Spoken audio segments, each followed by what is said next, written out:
7 tanda husnul khatimah. Ada beberapa keadaan ketika kematian yang merupakan tanda husnul khatimah.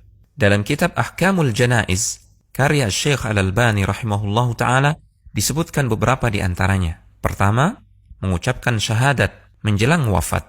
Rasulullah SAW bersabda yang artinya, siapa yang akhir ucapannya adalah kalimat La ilaha illallah, niscaya dia akan masuk surga. Kedua, meninggal dengan keringat di dahi. Suatu ketika, Buraidah bin Hasib radhiyallahu ta'ala anhu datang ke Khurasan, menjenguk saudaranya yang sedang sakit. Ternyata saudaranya dalam keadaan sakaratul maut. Ketika wafat, ada keringat di dahinya. Buraidah langsung bertakbir, Allahu Akbar. Aku pernah mendengar Rasulullah SAW bersabda, meninggalnya seorang mukmin dengan keringat di dahi. Ketiga, meninggal pada malam atau siang hari Jumat. Dalam hadis Abdullah bin Amr radhiyallahu taala anhuma, Rasulullah SAW bersabda, apabila ada seorang muslim yang meninggal pada hari Jumat atau malam Jumat, maka Allah akan menjaganya dari pertanyaan di kubur. Keempat, syahid di medan perang. Allah Subhanahu wa taala berfirman yang artinya, janganlah kamu mengira bahwa orang-orang yang gugur di jalan Allah itu mati, bahkan mereka hidup di sisi Rabb mereka dengan mendapatkan rizki. Dalam hadis, Rasulullah SAW menyebutkan banyak keutamaan orang yang mati di medan jihad.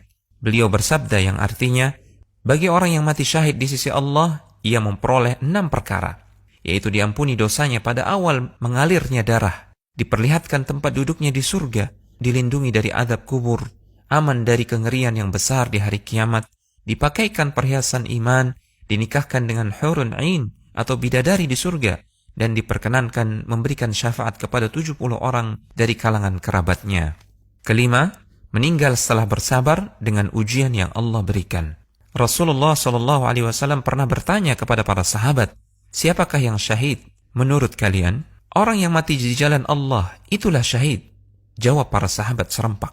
Berarti orang yang mati syahid di kalangan umatku hanya sedikit. Jawab Rasulullah SAW. Lalu siapa saja mereka wahai Rasulullah? Tanya para sahabat. Kemudian Nabi SAW menyebutkan daftar orang yang bergelar syahid. Beliau bersabda yang artinya, siapa yang terbunuh di jalan Allah, dialah syahid. Siapa yang mati di jalan Allah, dia syahid, sekalipun tidak terbunuh di medan perang. Siapa yang mati karena wabah penyakit ta'un, dia syahid. Siapa yang mati karena sakit perut, dia syahid. Siapa yang mati karena tenggelam, dia syahid. Keenam, meninggal dalam keadaan berjaga, ribat fi sabilillah, menjaga perbatasan negeri kaum muslimin dari ancaman orang-orang kafir. Salman Al-Farisi radhiyallahu ta'ala anhu menyebutkan hadis Rasulullah SAW, berjaga-jaga di jalan Allah sehari dan semalam lebih baik daripada puasa sebulan dan salat sebulan. Bila ia meninggal, amalnya yang biasa ia lakukan ketika masih hidup terus dianggap berlangsung dan diberikan rizkinya serta aman dari fitnah pertanyaan kubur. Ketujuh, meninggal dalam keadaan beramal saleh. Dari Hudzaifah radhiyallahu ta'ala anhu, Rasulullah SAW bersabda yang artinya, siapa yang mengucapkan la ilaha illallah karena mengharapkan wajah Allah yang dia menutup hidupnya dengan amal tersebut, maka dia masuk surga.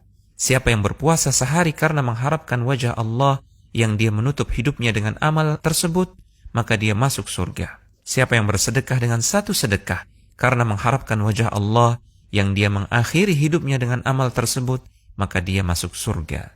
Konsultasi syariah.com